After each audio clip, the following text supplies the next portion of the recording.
बिस्मिल्लाहिर्रहमानिर्रहीम। अल्लाहुम्मा सल्ली अला मुहम्मदिन वला आले मोहम्मद। पाकिस्तान की सियासत में रोज़ नई डेवलपमेंट हो रही है, रोज़ नई डेवलपमेंट देखने को मिल रही है। गुज़श्ता रोज़ मुबैना तौर पर जो साइफर केस था, जहां से आया वहां ही लौट गया। जीत हमेशा हक और सच की होती है। जुमे वाले दिन एक और केस इमरान खान साहब का लगा हुआ है, इद्दत केस। इंशाअल्लाह ताला इमरान खान साहब उसमें भी सुरखरू होंगे। और एक सनम जवेद के लिए 2-3 दिन से बड़ी खुशखबरी आ रही थी कि इंशाल्लाह रिहाई हो जाएगी। निज़ामुद्दीन बुखलाहट का शिकार हो चुका है, उसके पास और कोई चारा नहीं है, औरतों से डरता है। ये निज़ामुद्दीन तो वो नहीं था जो दुश्मन के बच्चों को भी पढ़ाता था, ऐसा ही है, लेकिन औरतों से इतना खौफजदा पहली दफ़ा देखा है, ये तारीख में पहली दफ़ा देखा है। सनम जवेद वो खवातीन में से है, बड़ी कुर्बानियाँ दी हैं इसने। और भी बहुत सारी खवातीन हैं, डॉक्टर राशिद यास्मीन साहबा हैं, आलिया हमजा है। क़यादत को इनसे कुछ सीखना चाहिए, वल्लाह क़यादत को इनसे कुछ सीखना चाहिए। कोई तवक्को नहीं करता था कि शायद ये खवातीन इतनी बहादुर हो सकती हैं। जो फैंसी औरतें थी, मेकअप, ब्राउन बाल, आगे पीछे, सब भाग गई। जो इमरान खान साहब के साथ इतनी क्लोज थी वो सब भाग गए, प्रेस कॉन्फ्रेंस कर दी। ये खवातीन वो हैं, शायद इमरान खान साहब के साथ इतना क्लोज नहीं रही, लेकिन वफा करोड़ों में एक कर दी। वफा की मिसाल नहीं मिलती, पाकिस्तान की तारीख में ऐसा नहीं मिलता। अब हमारे पाकिस्तान का जो आज़ाद पाकिस्तान है, जमहूरी निज़ाम है, इंसाफ, अदल, पता नहीं क्या क्या चीज़ें हैं पाकिस्तान में। सिर्फ हम मुतालिया पाकिस्तान में पढ़ते आए हैं, देखते हैं। हकीकत जब हमने देखी है तो कुछ भी नहीं है, सिर्फ किताबों की हद तक है। किताबों में बस मुतालिया पाकिस्तान में पढ़ा है कि फलां जगह सोने के पहाड़ हैं, फलां जगह पे नमक की कानें हैं, फलां जगह से कोला निकल रहा है, फलां जगह से गैस निकल रही है। अब ये नहीं पता कि ये गैस कहाँ से निकल रही है, ये कोले कहाँ से निकल रहे हैं। अगर निकलते भी हैं तो ये निज़ामुद्दीन सब कुछ समेट लेता है और साथ अपने उनको अटैच कर लेता है जो उसका मददगार हो। मतलब जो पाकिस्तान पे चोर मुसल्लत हैं, स्पेशली लंदन से बुलाया गया, पाकिस्तान पर मुसल्लत किया गया और ज़बरदस्ती उनको हुकूमत दी गई। इमरान खान साहब ने 2024 के इलेक्शन में एक मिसाल कायम कर दी है। और मेरे पाकिस्तान का बकाऊ मीडिया, घटिया, और मेरे पास कोई लफ्ज़ नहीं है, आज़ाद, अदलिया, पता नहीं क्या क्या हमारे पाकिस्तान में आज़ाद है। एक पाकिस्तान का मुहब्बे वतन, पाकिस्तान से मोहब्बत करने वाला बंदा जेल में बैठा हुआ है। पाकिस्तान के जितने भी न्यूज़ चैनल हैं, ये नहायत ही घटिया तरीन सहाफ़ी लोग हैं, घटिया तरीन चैनल हैं। ये वही बात है लफाफा सहाफ़ी वाली, कुछ रुपयों के लिए ईमान ज़मीर फरोश करने वाले लोग हैं। इमरान खान साहब की एक तस्वीर नहीं दिखा सकते। ये घटिया तरीन लोग, आज़ाद मीडिया। और ये आज़ाद मीडिया वो है जो जिसको कहते हैं कि इंडिया हमारा दुश्मन है, बल्कि निज़ामुद्दीन ने तो दुश्मन के बच्चों को भी पढ़ाना था।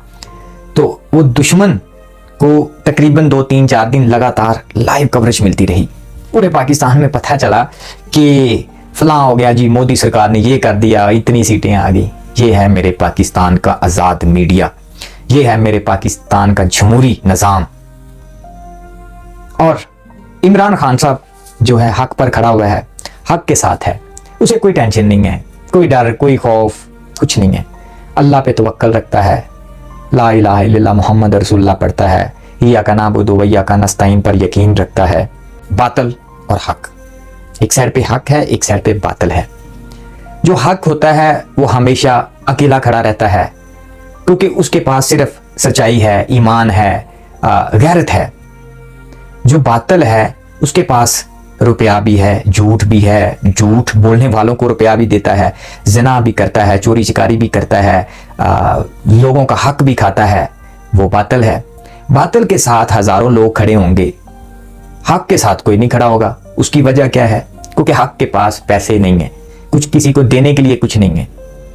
बातिल के पास बहुत कुछ है, बांटता रहेगा, मेरी जेब से निकाल के, आपकी जेब से निकाल के बातिल देता रहेगा, लेकिन सदा नहीं।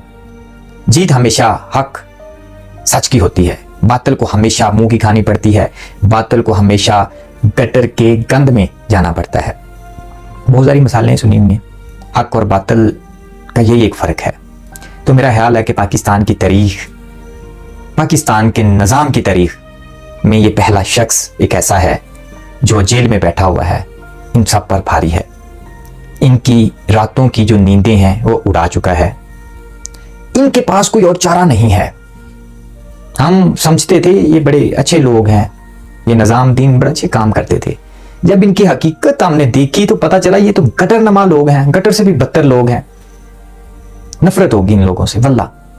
जितनी मोहब्बत इन लोगों से करते थे उतनी ज्यादा इन लोगों से नफरत होगी। और ये हमें अवेयरनेस देने वाला सिर्फ एक आज़ाद शख्स है जो जेल में बैठा हुआ है, 25 करोड़ गुलामों, कैदियों को आज़ाद करवाने की कोशिश कर रहा है।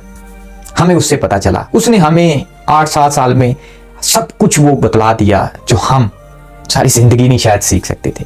जो हमारे छोटे छोटे बच्चे हैं ये 100 साल तक मिसालें देते रहेंगे कि पाकिस्तान की तारीख में कोई ऐसा बहादुर शख्स था, ऐसा ईमान वाला शख्स था जिसका तवक्कल था सिर्फ अल्लाह पर।